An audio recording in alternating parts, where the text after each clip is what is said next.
जय हिंद दोस्तों, कैसे हैं आप सभी। आशा करता हूँ बहुत ही अच्छे होंगे। इस वीडियो में हम अपने लिए लेकर आए हैं टॉप साइंस क्वेश्चन। ये ऐसे क्वेश्चन हैं जो बार बार एग्जाम में पूछते हैं। तो किसी भी एग्जाम की तैयारी कर रहे हैं जहाँ पर साइंस पूछा जाता है, यह वीडियो आपके लिए बहुत ही खास होने वाली है। चलिए देखते हैं पहला क्वेश्चन क्या पूछा है आपसे। पहला क्वेश्चन पूछा है, मनुष्य की आंख में कौन सी संरचना प्रकाश की तीव्रता को नियंत्रित करती है। आपसे पूछा है कि मनुष्य की आंख में कौन सी संरचना प्रकाश की तीव्रता को नियंत्रित करती है। चलिए राइट आंसर कमेंट बॉक्स में लिख दीजिए, बताइए क्या हो जाएगा राइट आंसर। तो राइट आंसर हो जाएगा ऑप्शन सी, आइरिस। आइरिस इस प्रश्न का राइट आंसर हो जाएगा। आइरिस आंख का रंगीन भाग होता है जो प्यूपिल के आकार को नियंत्रित करता है। यह वातावरण की प्रकाश की तीव्रता के अनुसार प्यूपिल को संकुचित या विस्तारित करता है। अधिक प्रकाश जब होगा तो प्यूपिल छोटा हो जाएगा और कम प्रकाश में प्यूपिल बड़ा हो जाता है। अब चलते हैं अगले प्रश्न की ओर, देखते हैं अगला प्रश्न क्या पूछा है आपसे। अगला प्रश्न पूछा, आवर्त सारणी में तत्वों का वर्गीकरण किस आधार पर होता है। आपसे पूछा है कि आवर्त सारणी में तत्वों का वर्गीकरण जो है किस आधार पर होता है। चलिए बताइए राइट आंसर क्या हो जाएगा। राइट आंसर जो हो जाएगा इस प्रश्न का वो हो जाएगा ऑप्शन बी, परमाणु क्रमांक इस प्रश्न का राइट आंसर हो जाएगा। वर्तमान आवर्त सारणी को मास्ले ने परमाणु क्रमांक के आधार पर व्यवस्थित किया। पहले मेंडलीव ने परमाणु भार के आधार पर किया था, जो आंशिक रूप से त्रुटिपूर्ण था। आधुनिक आवर्त सारणी में कुल 18 वर्ग हैं। आधुनिक आवर्त सारणी में कुल 7 आवर्त हैं। पहला तत्व तो हाइड्रोजन है और 118वां तत्व जो है ऑर्गेनेशॉन है, ओजी। चलते हैं अगले प्रश्न की ओर, देखते हैं अगला प्रश्न क्या पूछा है आपसे। अगला प्रश्न पूछा, प्रकाश का अपवर्तन तब अधिक होता है जब वह किस माध्यम से गुजरता है। आपसे पूछा प्रकाश का अपवर्तन कब अधिक होता है, जब वह किस माध्यम से गुजरता है। चलिए बताइए राइट आंसर क्या हो जाएगा। राइट आंसर हो जाएगा ऑप्शन ए, कम सघन से अधिक सघन की ओर। अपवर्तन जब प्रकाश एक माध्यम से दूसरे माध्यम में प्रवेश करती है और गति बदलती है, दिशा भी बदल जाती है, अपवर्तन होता है। कम सघन जैसे वायु, अधिक सघन जैसे जल और कांच। जब प्रकाश कम सघन से अधिक सघन माध्यम में जाता है तो वह लंबवत की ओर मुड़ता है और अपवर्तन अधिक होता है। अब चलते हैं अगले प्रश्न की ओर, देखते हैं अगला प्रश्न क्या पूछा है आपसे। अगला प्रश्न पूछा है, कौन सी गैस सबसे पहले एक अणु के रूप में खोजी गई थी। आपसे पूछा कि कौन सी गैस जो है सबसे पहले एक अणु के रूप में खोजी गई थी। चलिए बताइए राइट आंसर क्या हो जाएगा। तो राइट आंसर हो जाएगा option A, hydrogen. Hydrogen H2 वह पहली गैस थी जिसे एक अणु यानी कि मॉलिक्यूल के रूप में पहचाना और खोजा गया। 1766 में हेनरी कैवेंडिश ने इसे खोजा और इसे इनफ्लेमेबल एयर यानी कि जलनशील वायु कहा। बाद में लावोजियर ने इसका नाम हाइड्रोजन रखा, जिसका अर्थ है वाटर फॉर्मर, क्योंकि यह ऑक्सीजन के साथ मिलकर पानी बनाता है। अन्य गैसों की बात करें तो हाइड्रोजन की खोज अभी हम लोग पढ़े हैं हेनरी कैवेंडिश से 1766 में। तो ऑक्सीजन गैस की खोज जोसेफ प्रिस्टली ने की थी। नाइट्रोजन की डैनियल रदरफोर्ड ने की थी और CO2 यानी कि कार्बन डाइऑक्साइड की जोसेफ ब्लैक ने की थी। अब चलते हैं अगले प्रश्न की ओर, देखते हैं अगला प्रश्न क्या पूछा है आपसे। अगला प्रश्न पूछा, निम्नलिखित में से कौन सा विकल्प सुमेलित नहीं है। आपसे पूछा है कि निम्नलिखित में से कौन सा विकल्प जो है सुमेलित नहीं है। तो पेंसिलिन की खोज अलेक्जेंडर फ्लेमिंग ने की थी, या सही है, या सही है, पेंसिलिन की खोज अलेक्जेंडर फ्लेमिंग ने की थी। टेलीफोन की खोज दिया है जॉन लोगी बेयर्ड, तो यह गलत हो जाएगा। इस हिसाब से इस प्रश्न का राइट आंसर हो जाएगा option B, telephone John Logie Baird दिया है, इनके आविष्कारक हैं, परंतु यह गलत है। टेलीफोन का जो खोज किया था वह ग्राहम बेल ने किया था, अलेक्जेंडर ग्राहम बेल ने किया था। जॉन लोगी बेयर्ड ने टेलीविजन का आविष्कार किया था। टेलीफोन का जो आविष्कार किया था वो अलेक्जेंडर ग्राहम बेल ने किया। तो पेंसिलिन का अलेक्जेंडर फ्लेमिंग ने किया था, चेचक टीका का एडवर्ड जेनर ने किया था और इलेक्ट्रिक बल्ब का थॉमस एल्वा एडिसन ने किया था। अब चलते हैं अगले प्रश्न की ओर, देखते हैं अगला प्रश्न क्या पूछा है आपसे। अगला प्रश्न पूछा है, LPG गैस में गंध किस कारण आती है। आपसे पूछा है कि LPG गैस में गंध जो है किस कारण आती है। चलिए बताइए राइट आंसर क्या हो जाएगा। राइट आंसर हो जाएगा ऑप्शन सी, एथिल मर्केप्टन के कारण। गैस रिसाव की पहचान हेतु तीव्र गंध वाला यौगिक मिलाया जाता है, जिसे एथिल मर्केप्टन का कहते हैं। एथिल मर्केप्टन का रासायनिक सूत्र क्या है, तो C2H5SH इसका रासायनिक सूत्र है एथिल मर्केप्टन का। इसे एथेनथियोल भी कहा जाता है। यह एक संगठित यौगिक है जो तेज और सड़ी अंडे जैसे गंध देता है। इसका उपयोग मुख्यतः LPG जैसे गंधहीन गैसों में मिलाकर रिसाव की पहचान के लिए किया जाता है। अब चलते हैं अगले प्रश्न की ओर, देखते हैं अगला प्रश्न क्या पूछा है आपसे। अगला प्रश्न पूछा, फ्लेमिंग के बाएं हाथ के नियम में तर्जनी किसकी दिशा को इंगित करती है। आपसे पूछा है कि फ्लेमिंग के बाएं हाथ के नियम में तर्जनी किसकी दिशा को इंगित करती है। तो फ्लेमिंग का बायां हाथ का नियम विद्युत मोटर में प्रयुक्त होता है, जहां बल, धारा और चुंबकीय क्षेत्र के बीच संबंध बताया जाता है। इस नियम में बायां हाथ खोलें और अंगूठा जो है अंगूठा, तर्जनी और बीच की उंगली तीनों को आपस में 90 कोण पर रखें। अंग दिशा दर्शाता है। अंगूठा जो है चालक पर लगने वाले बल की दिशा को दर्शाता है। तर्जनी जो है यह आपका चुंबकीय क्षेत्र की दिशा को दर्शाता है और बीच की उंगली जो है विद्युत धारा की दिशा को दर्शाता है। तो इस प्रश्न में जो पूछा था कि तर्जनी जो है, तो इसका राइट आंसर हो जाएगा ऑप्शन बी, चुंबकीय क्षेत्र को दर्शाता है।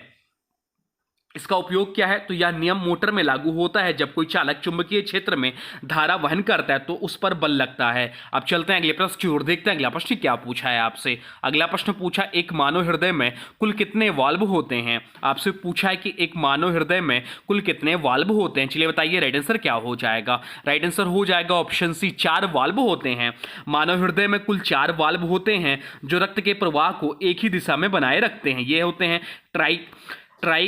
ट्राइकाप्सिड वाल्व दाएं अलिंद्र और दाएं निलय के बीच, पल्मोनरी वाल्व दाएं निलय और पल्मोनरी धमनी के बीच, माइट्रल वाल्व बाएं अलिंद्र और बाएं निलय के बीच और एऑर्टिक वाल्व यानी कि बाएं निलय और महाधमनी के बीच ये होते हैं। अब चलते हैं अगले प्रश्न की ओर, देखते हैं अगला प्रश्न क्या पूछा है आपसे। अगला प्रश्न पूछा, एटीपी को जीव विज्ञान में क्या कहा जाता है? आपसे पूछा है कि एटीपी को जीव विज्ञान में क्या कहा जाता है। चलिए बताइए राइट आंसर क्या हो जाएगा। तो पहले तो एटीपी का पूरा नाम जान लीजिए, एडोसिन ट्राइफॉस्फेट।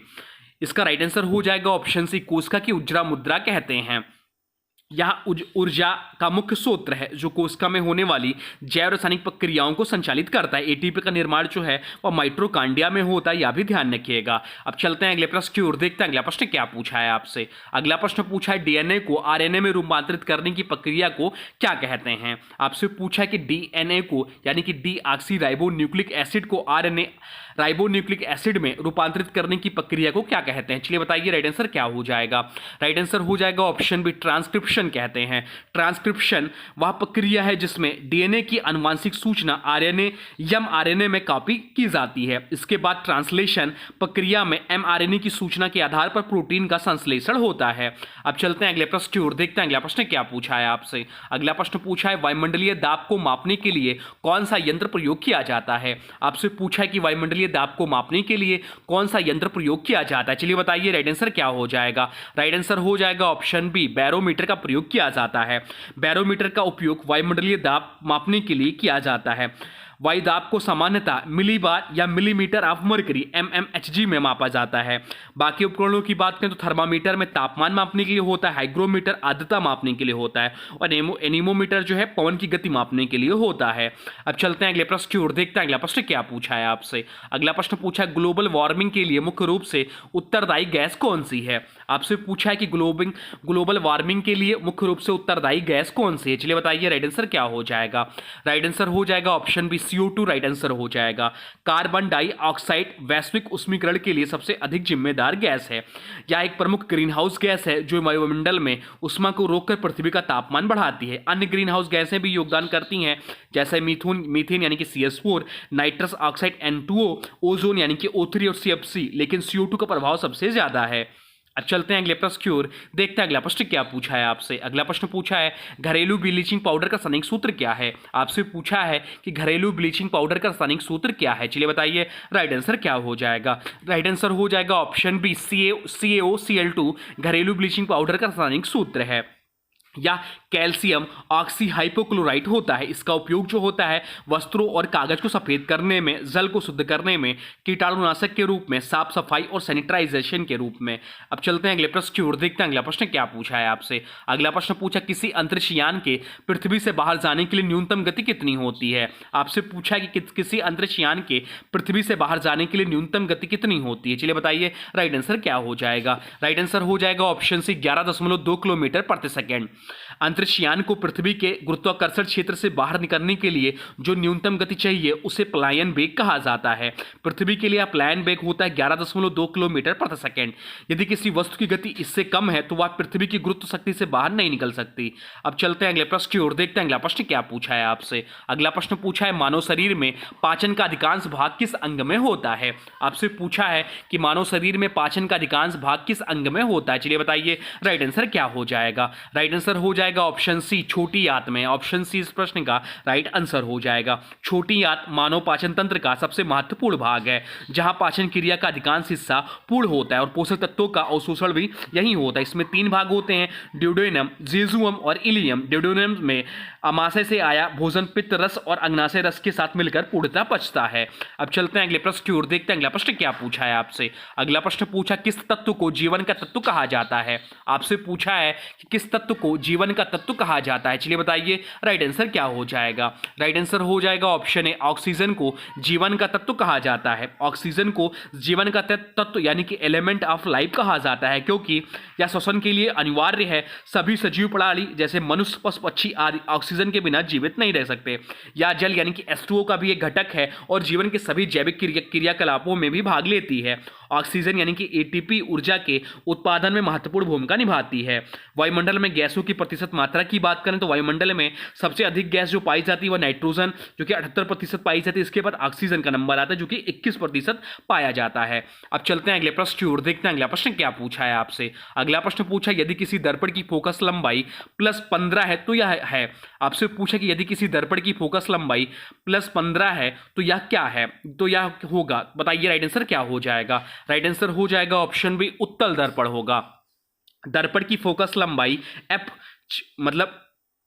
एफ चिन्ह दर्पण की प्रकृति पर निर्भर करता है। अवतल दर्पण की फोकस लंबाई जो होती है हमेशा ऋणात्मक होती है। अगर यहीं पर ऋणात्मक -15 होता तो यह अवतल दर्पण होता।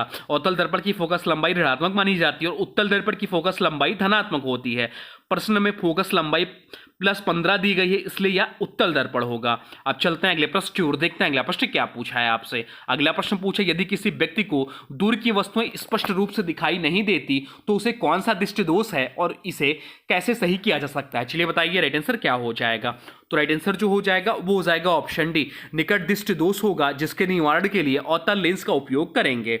जब किसी व्यक्ति को दूर की वस्तुएं स्पष्ट नहीं दिखती लेकिन पास की वस्तुएं स्पष्ट दिखती हैं तो उसे निकट दृष्टि दोष यानी कि मायोपिया कहते हैं। इस दोष में छवि रेटिना के सामने बनती है। इसे अवतल लेंस की सहायता से सुधारा जाता है, जो कि किरणों को फैलाकर छवि को रेटिना पर बनाता है।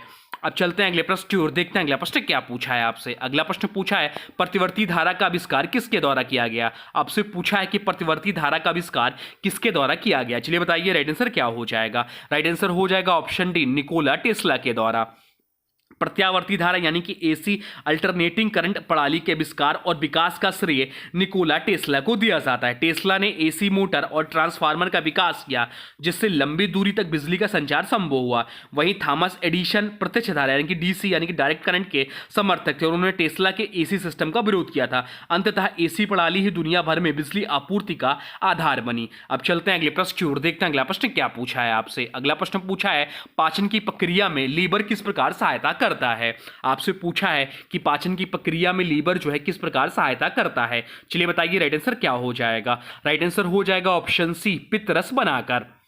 लीवर पाचन प्रक्रिया में पित्तरस बनाकर सहायता करता है। या पित्तरस गाल ब्लैडर में संग्रहित होता है और आवश्यकता पड़ने पर छोटी आंत में स्रावित होता है। पित्तरस की भूमिका क्या है, तो वसा को छोटे छोटे बिंदुओं में तोड़ता है। पाचक एंजाइमों जैसे लिपेज को वसा पचाने में सहायता करता है। पाचन के लिए क्षारीय वातावरण बनाता है पित्तरस जो होता है। तो ये रहा आपके टॉप साइंस क्वेश्चन जो आपके आने वाले एग्जाम के लिए बहुत ही महत्वपूर्ण है। अब आज के वीडियो से प्रश्न है, इसका राइट आंसर आप लोगों को कमेंट बॉक्स में बताना है। आज की वीडियो से प्रश्न है एलपीजी गैस में गंध किस कारण आती है। आपसे पूछा है कि एलपीजी गैस में गंध जो होती है किस कारण होती है। इसका जो भी राइट आंसर होगा कमेंट बॉक्स में जरूर बताइएगा। और हाँ देखिए, अभी तक आपने वीडियो को लाइक नहीं किया तो प्लीज वीडियो को लाइक कर दीजिए और चैनल पर नए चैनल को सब्सक्राइब भी कर लीजिए। तो चलिए मिलते हैं नए वीडियो में, तब तक के लिए thanks for watching railway exam target channel को।